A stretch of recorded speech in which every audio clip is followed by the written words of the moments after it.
ஐயோ இங்க நம்ம இவரே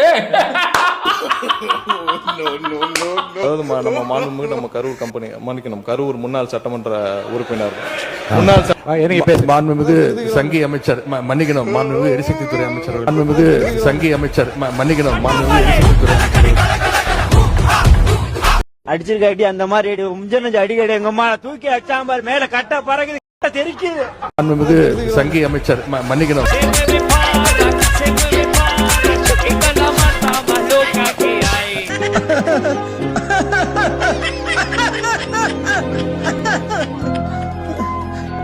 இல்ல மாண்புமிகு பாத்ரூம்ல நீக்கிட்டீங்களா? மாண்புமிகு பாத்ரூம்ல 3 மணி நேரம் உட்கார்ந்து இருந்த எதிர்க்கட்சி தலைவர் நான் சொன்ன உனக்கு எப்படி தெரியும்?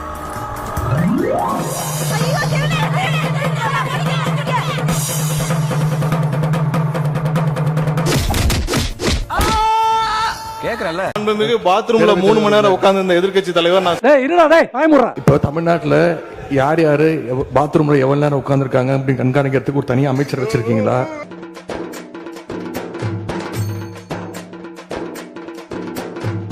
அங்க ஒரு டாய்லெட்ல எட்டி பார்க்கறானே வாடி போலாம் டாய்லெட்ல வந்து எட்டி பார்க்கறான் அட போங்கடா ஏய் இவரு அம்மாளே சூப்பர் சூப்பர் சூப்பரே நல்லா இதா பண்ணுவாப்ல அவரு சூப்பரா பண்ணுவாப்ல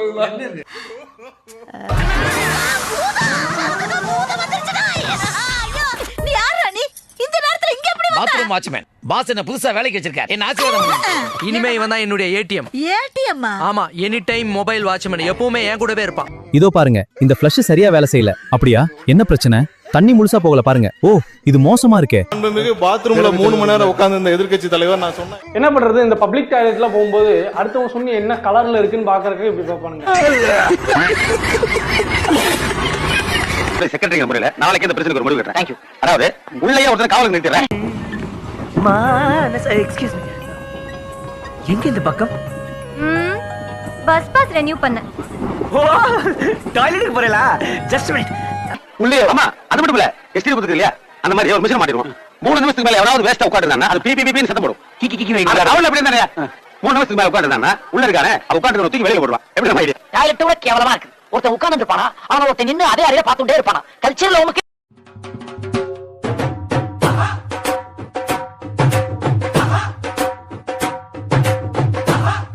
மாப்ள என்ன உனக்கு ஒரே வயித்தால போல?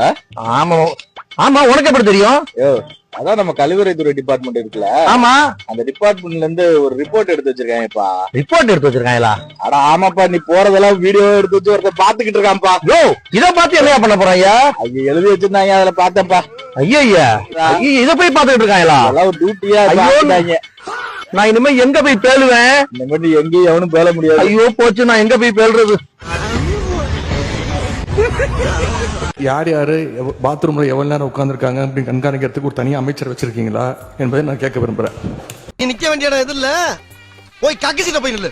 Okay pass.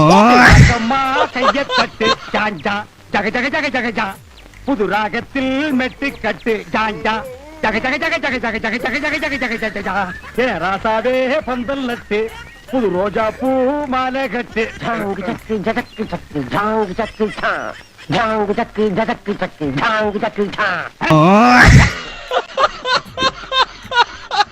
உள்ள போய் முடியா? நான் ஆய் போறது நீ ஏன்டா கழுவுற? இந்த வீட்ல யார் ஆய் போனாலும் இப்ப என்னுடைய அவசரத்துக்கு நான் தான் உள்ள போய் கழுவுவேன். தம்பி நீ இப்ப வந்து கழுவுற அவ்வளவுதானே? வா போலாம். அப்படி வா வலிக்கு போட்டுவோம். அன்னைக்கு வரதா உன் கருப்பு என் மேல விட்டுது.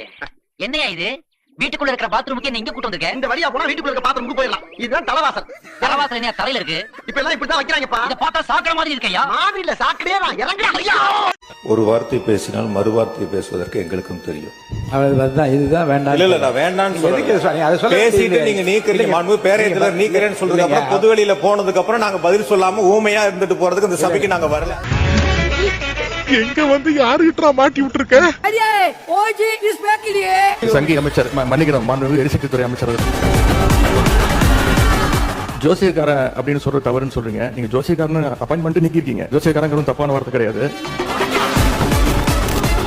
சட்டமன்ற வரலாற்றிலே இதுதான் முதல் முறையாக எதிர்க்கட்சி உறுப்பினர்கள் பேசுவதை விட ஆளுங்கட்சி உறுப்பினர்கள் அமைச்சர் பெருமக்கள் பேசுவதையெல்லாம் அவை குறிப்பிலிருந்து நிறைய எடுத்துக்கிறீங்க. அந்த வரலாறு நீங்க படிச்சிருக்கீங்க. இந்த அவை நிகழ்ச்சி எல்லாம் வந்து லைவ்ல நாங்க போயிட்டு இருக்கு. கேள்விகள் நாங்கள் கேட்டால் நாங்களே ஆச்சரியப்படுற அளவுக்கு அதிசயப்படுற அளவுக்கு பதில்களையும் கொடுக்குறாங்க. எங்களுக்கே சில நேரம் சட்டமன்றத்துக்கு வந்துருமா இல்ல சூப்பர் சிங்கர் நிகழ்ச்சிக்கு வந்துருமா சந்தேகப்படுற அளவுக்கு பாட்டு நிகழ்ச்சி எல்லாம் நடந்து கொண்டிருக்கிறது. நேரலை நாங்க செய்யவில்லை அப்படின்னு சொன்னாங்க. சட்டமன்ற வரலாற்றிலே முதன்முறையாக நேரலை செஞ்சது திராவிட மாடல் அரசு, எங்களுடைய தலைவர் அவர்கள் தான். சினிமால பஞ்ச் டைலாக் பேசுறதெல்லாம் சட்டமன்றத்தில் பேசல. இந்த ஃபைல்ஸ் எல்லாம் சீக்கிரம் பிரிச்சு பாருங்க. ஏதாவது குற்றச்சாட்டு இருந்தா அதில் ஆதாரம் இருந்தா யாராக இருந்தாலும் அவங்க மீது நடவடிக்கை எடுங்க. உருட்டல் மிரட்டலுக்கெல்லாம் திராவிட முன்னேற்ற கழக உறுப்பினர்கள் பயப்படுவதற்கான எங்களுக்கு தேவை கிடையாது. இருக்கக்கூடிய அமைச்சர்கள் சட்டமன்ற உறுப்பினர்கள் அவங்க இயக்கத்தை சேர்ந்தவங்க நிறைய பேர் சொல்லியிருக்காங்க. தொடர்ந்து இலவசமா கொடுக்குறீங்க, எல்லாத்தையும் இலவசமா கொடுக்குறீங்கன்னு குற்றம் சாட்டிட்டு இன்னைக்கு காரை இலவசமா நீங்க கொடுக்குறீங்க. ஏற்கனவே தமிழ்நாடு அரசு கடும் நிதி நெருக்கடியில் இருப்பதாக மாண்புமிகு முதலமைச்சர் அவர்களே கூறி வருவதால் திராவிட முன்னேற்ற கழகத்தைச் சேர்ந்த 59 சட்டமன்ற உறுப்பினர்கள் இவ்வாகனங்களை பெறுவதில்லை என்று முடிவெடுத்துள்ளோம்.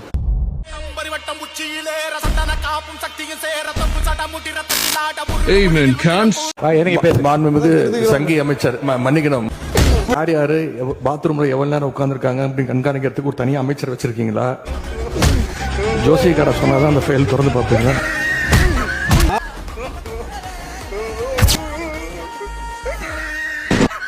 கம்யூனிஸ்ட் தோழர்கள் அங்கிருந்து வராங்க. அந்த மாரிமுத்து அண்ணன் கிட்ட காரு கிடையாது. இதுதான் கம்யூனிஸ்ட் தோழர்களுடைய நிலைப்பாடு. இல்ல கம்யூனிஸ்ட் கட்சி சார் அவங்க சொல்லிட்டு சொல்லுங்க, உங்க கருத்தை சொல்லுங்க. எங்களை பொறுத்தவரை கார் தேவையில்லை என்பது எங்களுடைய நிலைப்பாடு. சிவன் சொத்து கொலநாசம் என்பதை அறிந்தவர்கள் நாங்கள் என்று சொல்றாங்களே, கூடிய சீக்கிரம் நிறைய விஷயங்களை எடுத்து வச்சிருக்கிறோம். ஆதாரத்தோட நாங்க வெளியிடுறோம். ஆதாரங்களை நீங்க வைத்துக் கொண்டிருக்கிற போது நீங்க பேசுங்க. இப்போது வேண்டாம், அவைக்குழு நீக்கிற. அரசு அறிவிச்சிருக்கிறது அனைத்து சட்டமன்ற உறுப்பினர்களுக்கும் புதிய வாகனம் இந்த அரசு வழங்குவதாக முடிவெடுத்து அறிவிச்சிருக்கிறீங்க. எங்களுடைய திராவிட முன்னேற்ற கழகத்துடைய நிலைமை இந்த அரசுல சபையில நான் பதிய வைக்க விரும்புகின்றேன். ஏற்கனவே தமிழ்நாடு அரசு கடும் நிதி நெருக்கடியில் இருப்பதாக மாண்புமிகு முதலமைச்சர் அவர்களே கூறி வருவதால் எங்களுடைய கழக தலைவர் மாண்புமிகு முன்னாள் முதலமைச்சர் திரு முத்துவேல் கருணாநிதி ஸ்டாலின் அவர்களின் அறிவுறுத்தலின் பேரில் திராவிட முன்னேற்ற கழகத்தைச் சேர்ந்த 59 சட்டமன்ற உறுப்பினர்கள் இவ்வாகனங்களை பெறுவதில்லை என்று முடிவெடுத்துள்ளோம். ஒரு உயிர் நண்பனா உனக்கு நான் சொல்ல வேண்டியதெல்லாம் சொல்லிட்டேன். இந்த உன் மரியாதையை காப்பாத்திக்க. நண்பர்களே, அசையாத மரம் ஒன்று உயிர்ந்தது கீழே. பொருளாதாரத்தில் நலிவடைந்துள்ள உறுப்பினர்களுக்கு மட்டுமே இந்த அறிவிப்பின் கீழ் வாகனம் வழங்க வேண்டும் என்பதை இந்த அரசினுடைய கவனத்திற்கு தாங்கள் எடுத்து செல்ல வேண்டும் என்று கேட்டுக்கொள்கின்றேன். இந்த சமுதாயத்தில் நான் பட்ட அவமானமும் அசிங்கமும் என்னோட தொலைஞ்சு போகட்டும். யூ டிராப் திஸ் டா மாட்டிக்க. என்ன மாப்ள கேப்பா ஓட நல்லா இருக்கும், உனக்கு சூட்டா இருக்கும். நல்லாக்கா வேற பால் வாங்குற மூக்குல மாட்டறதுக்கு அது மட்டும் வாங்கிட்டு வரேன். ஓடா ஜோக்கர். மாண்புமிகு எதிர்க்கட்சி தலைவர்கிட்ட 2-3 வீடு இருக்கு. ஆனா அரசு பங்களால இருக்கிறாருல்ல, அரசு பங்களால இருக்கிறாருல்ல. நீங்க உங்களுடைய தேர்தல் பத்திரத்துல கார் இல்லன்னு சொல்லலாம், வீடு இல்லன்னு சொல்லலாம், 10,000 ரூபாய் பணம் இருக்குன்னு சொல்லலாம். ஆனா எங்க கிட்ட தயவு செஞ்சு இங்க கிளம்பிடுங்க சார், இல்ல நான் அசிங்கமாயிடும். கிளம்புங்க. உண்மையிலே ஜோக்கர் தான். நான் மட்டும் ஜோக்கர் இல்ல, என் தலைவர் நிக்கில் அவர்களும் ஜோக்கர் தான். அந்த அரசாங்க வீட்டில் இருந்து பணியை கவனிக்க வேண்டும் என்பதற்காக அந்த வீட்டை கேட்டு வாங்கியிருக்கிறாரு. ஆனால் வேணான்னு தானே சொல்றேன். உங்கள்கிட்ட வேணும் நான் கேட்குறேன்.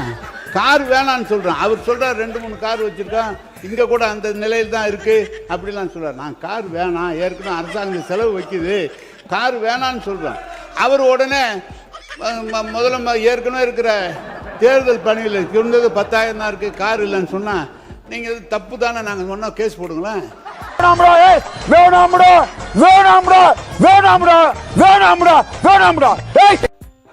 போடுங்களேன் கேஸ. கார் வேணான்னு தானே சொல்றோம், உங்களுக்கு செலவு கம்மி பண்ணுன்னு தானே சொல்றோம். அதுக்காக ஒருத்தர் நீங்க 4 வீடு வச்சிருக்க 3 வீடு வச்சிருக்கேன்னா கோல்டுமே ஒரு கிறுக்கு கூதிங்க. அவனுக்கு எதுவுமே தெரியாது, சரியான மலுமட்ட தாய். இந்த கிரிஞ்சுனாலே என்னன்னு தெரியாது அவனுக்கு. கிரிஞ்சுன்னு என்னன்னே தெரியாம கிரிஞ்சு பண்ணிட்டு இருப்பான். அவனை பிடிச்சி ரோஸ்ட் பண்றீங்க, நானே ரோஸ்ட் பண்ணிக்கிறேன்டா.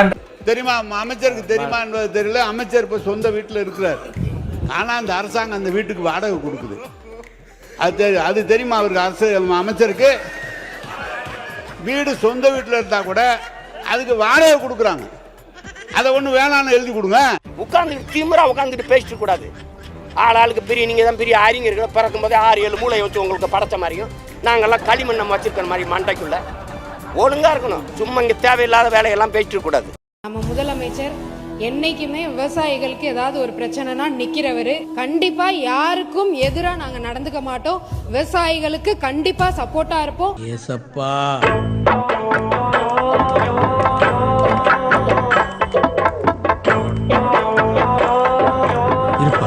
தமிழக அரசானது விவசாயிகளை குழப்பிக் கொண்டே இருக்கிறது. தெளிவான ஒரு கடன் நிவாரணம் அறிவிக்கப்படவில்லை. மாண்புமிகு முதலமைச்சர் விஜய் அவர்கள் தேர்தல் பரப்புரையிலே சிறு விவசாயிகளுக்கு முழு கடன் தள்ளுபடி என்றும் பெரிய விவசாயிகளுக்கு 50% கடன் தள்ளுபடி என்றும் கூறினார். ஆனால் தமிழக விவசாயிகள் சங்கத்தின் நிலைப்பாடு அது கிடையாது. தமிழக விவசாயிகள் சங்கத்தின் நிலைப்பாடு அனைத்து விவசாயிகளின் அனைத்து கடனை தள்ளுபடி செய்ய வேண்டும். அதாவது மாண்புமிகு முதலமைச்சர் அவர்கள் தேர்தல் வாக்குறுதியிலே விவசாயிகளுக்கு 15,000 ரூபாய் உற்பத்தி மானியம் வழங்குவதாக அறிவித்தார். ஆனால் இதுவரை உற்பத்தி மானியம் வழங்கப்படவில்லை. இந்த அமைச்சர்களோ எந்த முதலமைச்சர்களோ எங்கள் அழைத்தும் பேசவில்லை. எனவே இங்கு சட்டசபை முற்றுகை போராட்டத்தை துவங்க இருக்கிறோம். இப்ப பாருங்க, கார் கொடுக்குறாங்க, இது எம்எல்ஏ கொடுக்கு, வசதிக்கிற எம்எல்ஏ கொடுக்காத விட்டு வசதி இல்லாத எம்எல்ஏ கொடுக்குறாங்க, எல்லா எம்எல்ஏ கொடுக்குறாங்க. அது மாதிரி விவசாயிகளை ஏன் பாகுபடுத்தி பார்க்கணும்?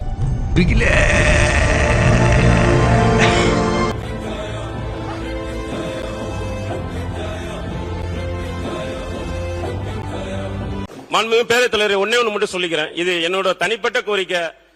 தலைவர் தளபதி அவர்கள் எங்கு சென்றாலும் ஓடோடி போய் சின்ன வயசுல இருந்து பார்த்த எங்களுக்கு இன்று எங்கள் அருகிலேயே அமரும் பாக்கியத்தை கொடுத்திருக்காரு. அதில் ஒரு சின்ன வருத்தம் என்னன்னா, அவரோட முகத்தை எங்களால கண்டு கழிக்க முடியல. அவர் எதிர்கட்சிகள் இப்ப அண்ணன் வந்து சாமி அமைச்சன் சொன்னா கூட குலுங்கி சிரிச்சன்றதை ஈவினிங் போய் டிவில தான் பார்த்தோம்.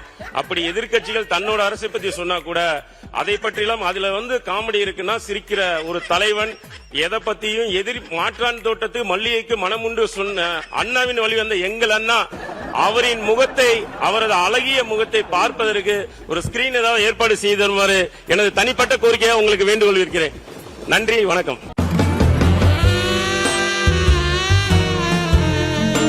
அன்புமிகு பேரவைத் தலைவர் அவர்களே, நான் அதை சொல்ல வேணான்னு தான் நினைச்சேன்.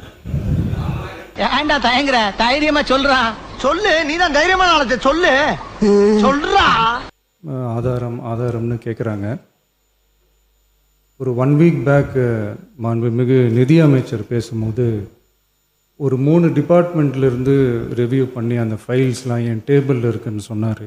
ஏய் அழகேசா, நான் கூட உன்னை என்னமோன்னு நினைச்சேன்டா. இந்த எவர்திங் ஏகாம்பரத்தை விட ஒரு ஸ்டெப் மேல போயிட்டடா. அது ஏதோ போற போக்குல அவர் சொல்லல, உண்மையிலேயே என் டேபிள்ல இருக்கு, உண்மையிலேயே என் டேபிள்ல இருக்கு. இத பாரு கோயின்சாமி, சிவசுப்ரமணியம், அதான் இத பாருப்பா. இந்த நல்ல போலீஸ் போட்டு அவனை கண்டுபிடிக்கலன்னு வையேன், பூரா போலீஸ் கொன்னுடுவான் பாரு. அத்தனையும் ப்ரூஃபோட இருக்கு, அத்தனையும் ப்ரூஃபோட இருக்கு. என்னையா ஓவரா பேசுறானே தவிர பாம்ப வெளிய விட மாட்டேங்கிறானயா. யோ, காலையில இருந்து இதே தான் சொல்லிட்டு இருக்க. பாம்ப வெளியடியா பாப்போம். ஓபன் பண்ண வச்சிராதீங்க, ஓபன் பண்ண வச்சிராதீங்க. நாம் பேரும் மாட்டுவாரு. கிரிமினல் மனநோயாளி மறுபடியும் மனநோய் காப்பகத்துக்கு போக வேண்டிய சூழல் வரும். இதுதான் உண்மை. அவருன்னு அவுத்து விட்டு பிரித்து மேய்ஞ்சிருக்கு. இந்த பேரவையில் பேசின நம்முடைய முதலமைச்சர் அவர்கள் தன்னுடைய டேபிளில் 3 ஃபைல்ஸ் இருப்பதாகவும் அந்த ஃபைல்ஸை வந்து அவர் திறந்து பார்க்க வச்சிடாதீங்க அப்படிங்கிற தோணியில் எங்களுடைய அரசை குற்றஞ்சாட்டுகின்ற வகையில் குறிப்பிட்டு பேசியிருக்கிறாரு. அந்த ஃபைல்ஸை நாங்கள் கேட்டுக்கொள்வது, தயவு செய்து அவர் திறந்து பார்க்க வேண்டும், அதன் மீது அவர் ஆக்ஷன் எடுக்க வேண்டும்.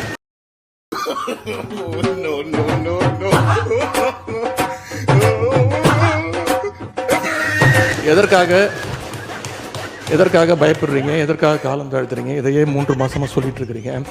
ஜோசியக்கார சொன்னாதான் அந்த ஃபைல் திறந்து பார்ப்பீங்களா? நல்ல நேரம் இதை பார்த்துட்டு இருக்கீங்களா?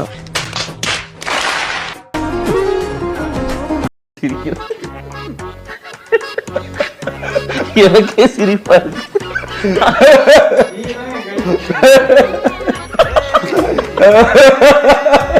அமித்ஷா உள்ள ஒண்ணு பேசுறாரு, மசோதாவுல ஒண்ணு சொல்றாரு அப்படிங்கறத நம்ம இதுல சொல்ல வர மாட்டேன். இந்த வார்த்தையை நான் அதுக்கு நீக்கிறேன்.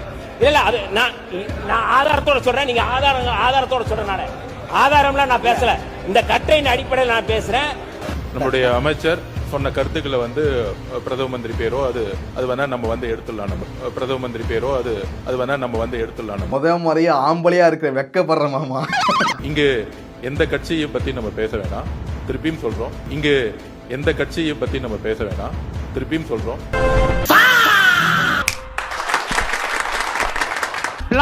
பிளாஸ்ட் தான். இவன் சரியான பைத்தியம் இல்ல, சரியாகாத பைத்தியம்டா. நீங்க தான் சார் வாங்கினேன்.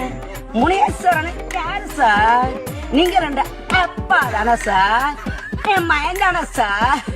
நான் பத்த மயன் அப்படின்னு சொன்னீங்கல்ல சாரு. பிரதம மந்திரி பேரோ அது வேணா நம்ம வந்து எடுத்துடலாம். இங்கு எந்த கட்சியை பத்தி நம்ம பேச வேணாம், திருப்பியும் சொல்றோம்.